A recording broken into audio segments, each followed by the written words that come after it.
Hello everyone. Indira Gandhi नहर परियोजना का यह दूसरा वीडियो है। इसमें हम इंदिरा गांधी नहर परियोजनाओं को एक मानचित्र की सहायता से थोड़ा और समझने की कोशिश करेंगे। साथ में जो नहर परियोजना पे लिफ्ट कैनाल्स हैं उनको लोकेट करेंगे और उनका अध्ययन करेंगे। ये देखिए, यह है मैप जिसमें इंदिरा गांधी कैनाल प्रोजेक्ट को दिखाने की कोशिश की गई है।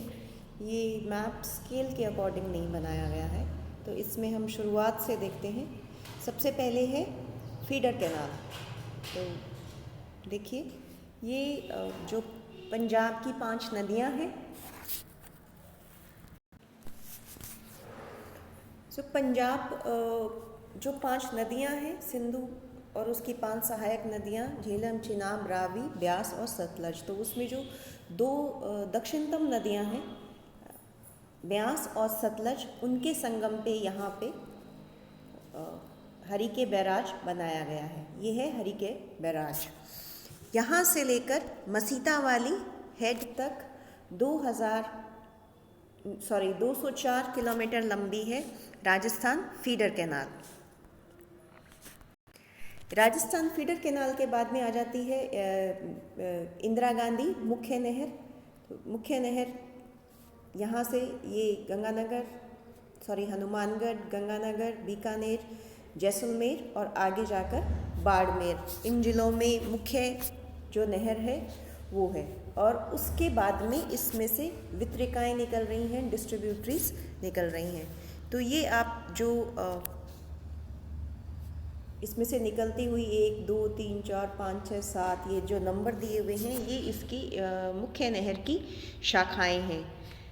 नंबर 1 जो शाखा है वो है अनूपगढ़ शाखा। ये है अनूपगढ़ शाखा। दूसरी है पूगल शाखा दूसरे नंबर पर। तीसरी है दातौर शाखा। 4th है बिरसलपुर शाखा। 5th है शहीद बीरबल और 6th है सागरमल गोपा। तो ये इसकी वितरिकाएँ हैं और शाखाएँ हैं। अब क्योंकि राजस्थान के इस हिस्से में जो प्राकृतिक ढाल है ज़मीन का, वो दक्षिण पूर्व से, ये है दक्षिण और ये है पूर्व, तो दक्षिण पूर्व से उत्तर पश्चिम की तरफ है। यानी कि इस क्षेत्र का ढाल ऐसे है। यानी कि अगर हम पानी, यहाँ पर इस इलाके में पानी बहता है तो वो इस दिशा में नेचुरली बहेगा। तो इसलिए जो मेन कैनाल है उसके पश्चिम में जो शाखाएं हैं उनमें अपने आप स्वतः ही प्राकृतिक ढाल होने के कारण वितरिकाओं में पानी चला जाता है। लेकिन जो इसके पूर्व का क्षेत्र है, ये बेल्ट है, इसमें क्योंकि ये क्षेत्र इस नहर से ऊंचा है, तो यहाँ पर पानी, अगर हम यहाँ से वितरिकाएं बनाते हैं, अगर इस क्षेत्र से वितरिकाएं बनाई जाए तो वो पानी नीचे ढाल से ऊपर की ढाल की तरफ अपने आप स्वतः बह नहीं सकता। इसीलिए लिफ्ट कैनाल्स बनाई गई हैं। लिफ्ट कैनाल का काम होता है, पानी को यहाँ पर पहले काफ़ी ऊंचा उठाया जाता है, लिफ्ट किया जाता है। जलोत्थान परियोजना बोलते हैं इसको, लिफ्ट कैनाल प्रोजेक्ट्स को। पहले पानी को ऊपर उठाया जाता है और उसके बाद वितरिकाओं की सहायता से जो क्षेत्र जो कि ऊंचे हैं, जिनका ढाल ऊंचा है, उस क्षेत्र में उसके पानी को पहुंचाया जाता है।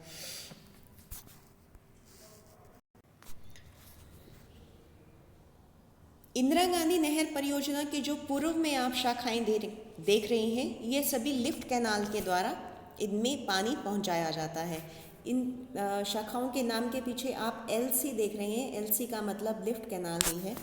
तो उत्तर से अगर हम देखें तो चौधरी कुंभाराम आर्य लिफ्ट कैनाल है, उसके बाद में कंवर सेन लिफ्ट कैनाल है, पन्नालाल बारूपाल लिफ्ट कैनाल है, फिर वीर तेजाजी लिफ्ट कैनाल, फिर डॉक्टर करने सिंह लिफ्ट कैनाल, उसके बाद में गुरु जम्बेश्वर लिफ्ट नहर और लास्ट में जय Narayan Vyas lift canal.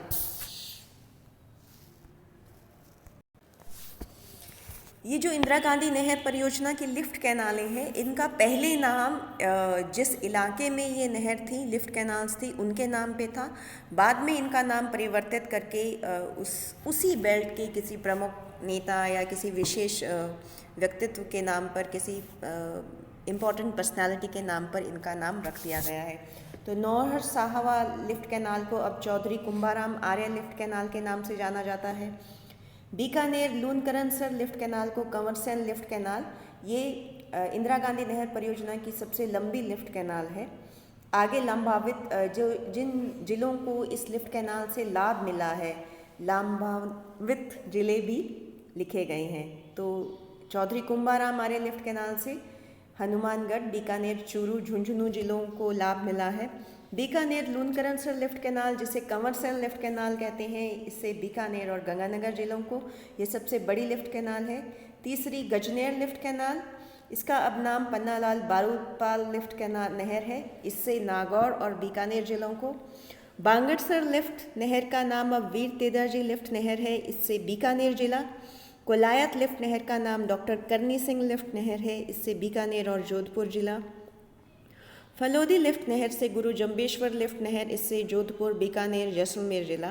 Pokhran lift नहर से जयनारायण व्यास लिफ्ट नहर, और इससे जैसलमेर और जोधपुर जिले को लाभ मिला है।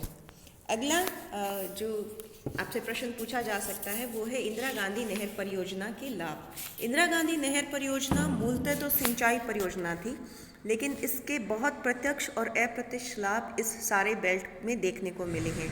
जैसे जैसे इसका काम पूरा होता गया, इसका लाभ का जो क्षेत्र था,